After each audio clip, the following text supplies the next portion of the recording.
17వ అధ్యాయము ఆదికాండము.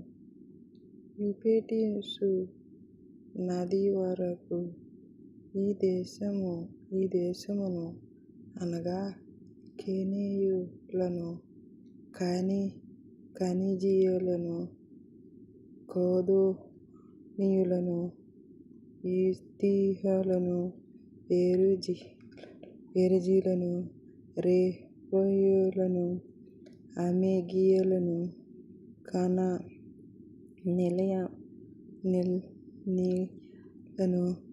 గిర్గాషీయులను, యెబూసీయులను నీ సంతానమునకిచ్చుచున్నానని అబ్రాహాముతో నిబంధన చేసెను. అబ్రాహాము భార్యయైన శారయి అతనికి పిల్లలు కనలేదు. ఆమెకు హగరు అనే ఐగుప్తీయురాలైన దాసి ఉండెను. కాగా శారయి, ఇదిగో, నేను పిల్లలు కనకుండా యెహోవా చేసియున్నాడు. నీవు దయచేసి నా దాసితో సొమ్ము, ఒకవేళ ఆమెలను నాకు సంతానము కలుగజేయుచున్నానని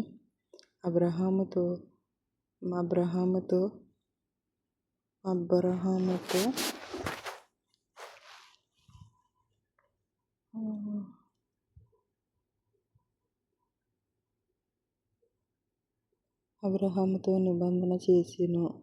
అబ్రాహాము భార్యయైన శారయి అతనికి పిల్లలు కనలేదు. ఆమె అబ్రాహాముతో చెప్పెను. అబ్రాహాము శారయిన మాట వినెను.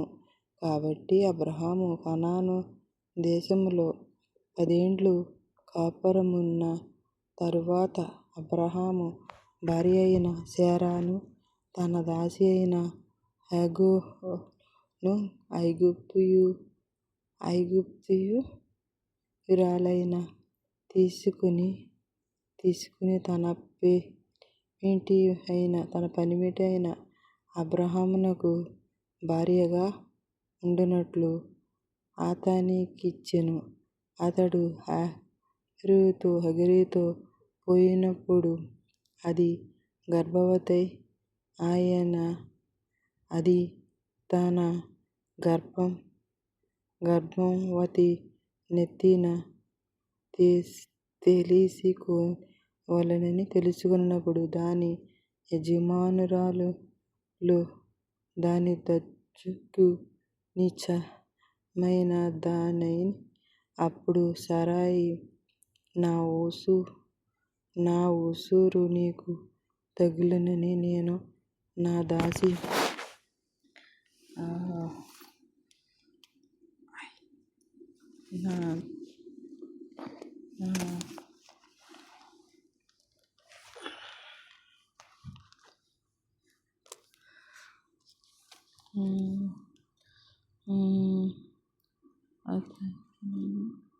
దాని యజమానురాలైన దాని దృష్టికి నీచమైన దానిని. అప్పుడు శారయి, నా ఉసురు నీకు తగులునని నేను నా దాసిని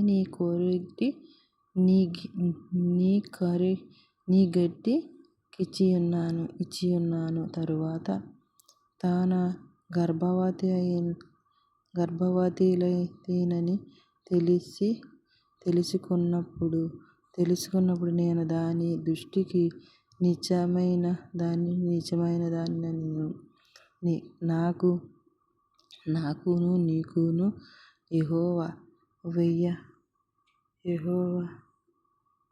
వియ్యము తీరుగాక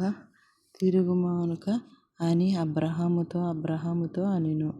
అందుకు అబ్రాహాము, ఇదిగో, నీ దాసి నీ చేతిలో ఉన్నది. నీ మనస్సు వచ్చినట్లు దాని చేయుమని శారాతో చెప్పెను. శారా దానిని శ్రమ పెట్టియుండునని ఆమె యొద్ద నుండి అది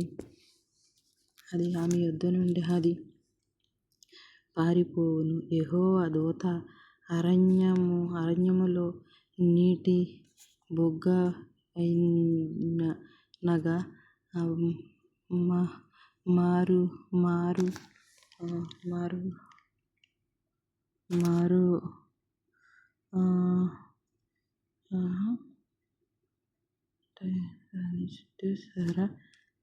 శారాతో చెప్పెను.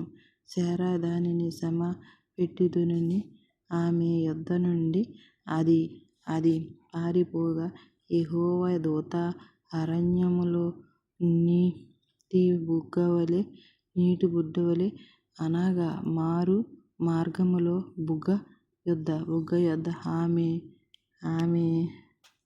ఆమెను కనుగొనెను. శారా దాసియైన హగరు అక్కడ నుండి వచ్చితివి, ఎక్కడికి వెళ్ళుచున్నావని అడగగా, అడిగినందుకు అది నా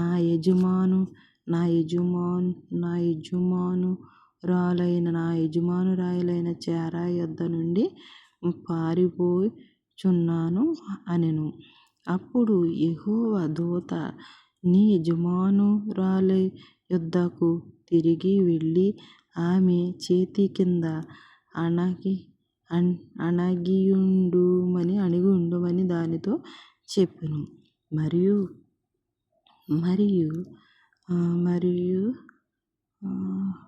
యెహోవా దూత నీ సంతానమును నిశ్చయముగా విస్తరింపజేసేదనని అది లెక్కింప వీలైనంతగా విస్తారము నని దానితో చెప్పెను. మరియు యెహోవా దూత ఇదిగో, యెహోవా నీ మొరను వినును. నీవు గర్భవతి అయి పేరు పెట్టుదువు. అతడు అడవిగా ఢీకొంది మను గడ్డు అతని చెయ్య అందరికి చేతులు అతనికిని విరోధముగా ఉండును. అతడు తన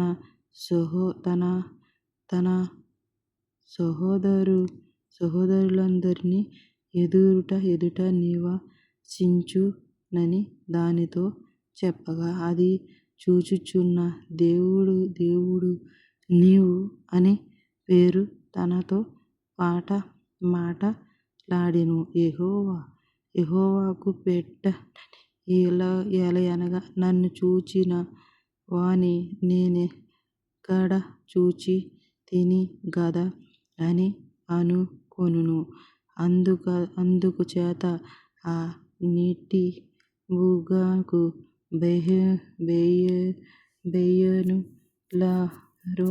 అని పేరు పెట్టెను.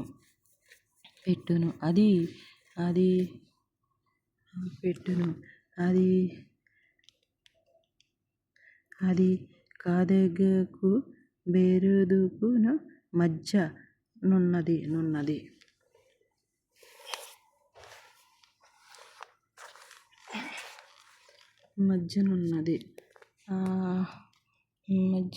తరువాత అగ్రహోరు అబ్రాహామునకు కుమారుని కనెను. అబ్రాహాము అగ్రహోరు కనిన తన కుమారుని ఇష్మాయేలును పేరు పెట్టెను.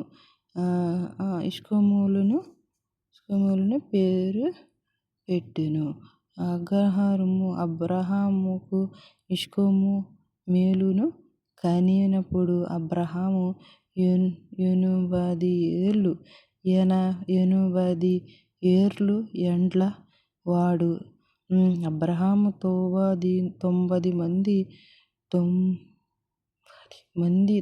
మంది ఏండ్లాడైనప్పుడు యెహోవా తనకి ప్రత్యక్షమై, నేను సర్వశక్తిగల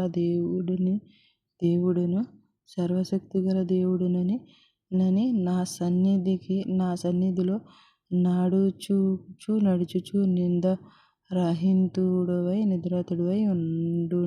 యుండుము. నాకు నీకును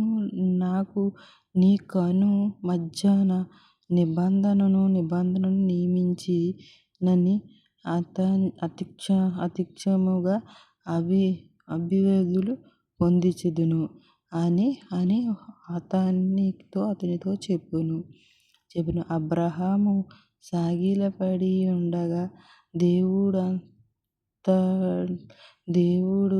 దేవుడు తనతో మాట్లాడిన, ఇదిగో, నేను నియమించియున్న నా నిబంధన నీతో చేసియున్నాను. నీవు నేను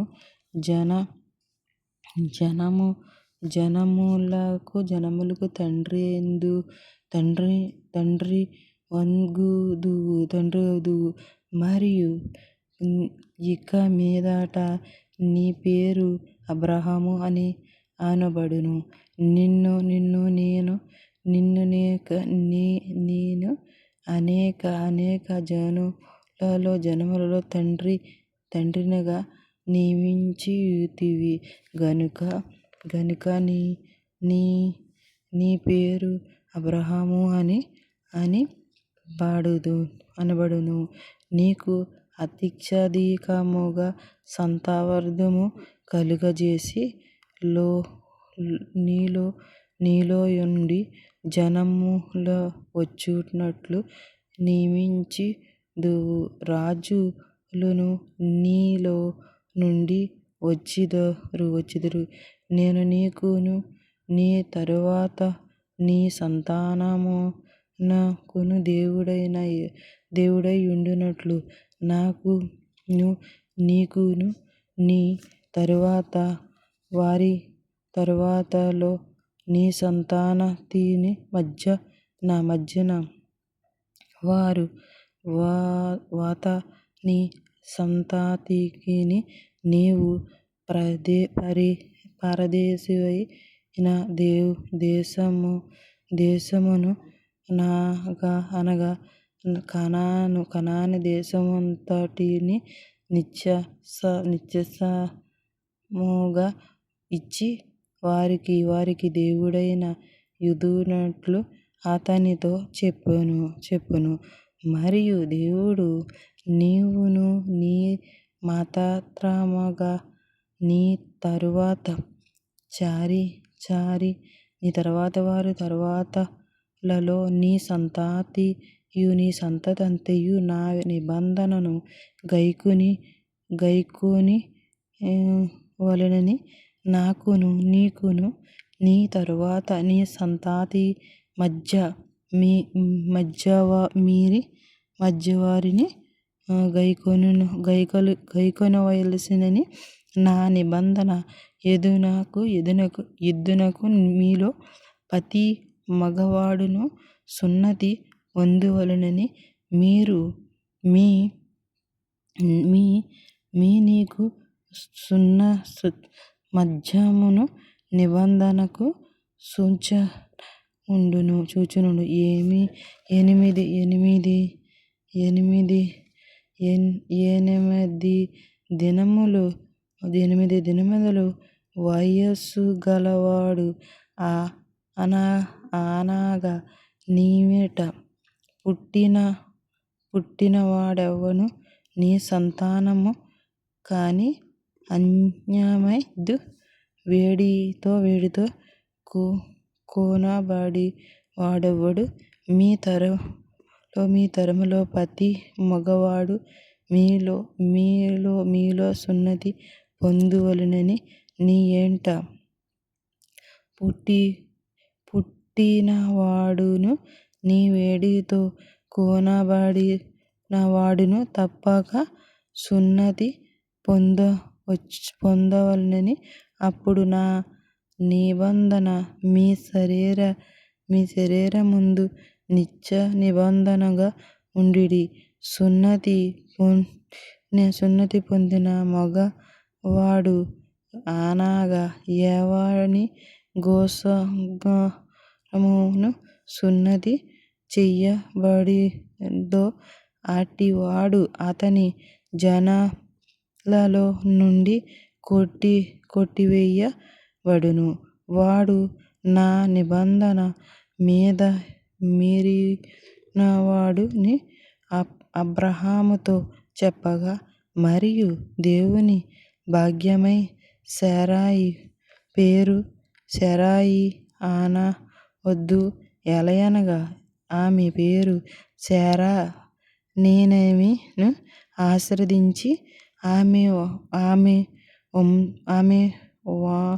ఆమె వలన నీకు కుమారుని కలుగును. దేవుడు దీవించును గాక.